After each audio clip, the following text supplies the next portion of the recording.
ইচ্ছা করে ছেড়ে দিল, নামাজ পড়বো না, আমার পড়লেও হয় না পড়লেও হয়, ফাকাদ কাফারা, সে ব্যক্তি কুফরি করলো।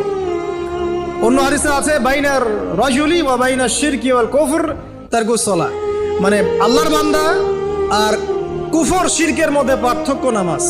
আর পাক্কা নামাজি কারা এটা জানার জন্য আমাদের দুইটা সময়ের দিকে খেয়াল রাখতে হবে। কয়টা সময় ভাই?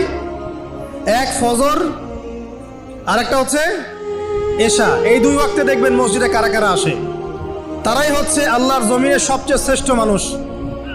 যারা ফজর আর এশার নামাজ জামাতে আদায় করে এরা নিঃসন্দেহে মুনাফিক না, আলহামদুলিল্লাহ। কারণ আল্লাহ নবী বলেছেন, বলেন সাল্লাল্লাহু আলাইহি ওয়াসাল্লাম, মুনাফিকদের উপরে সবচেয়ে ভারী নামাজ হচ্ছে দুইটা। কয়টা? এক হচ্ছে ফজর, আরেকটা কি? এশা।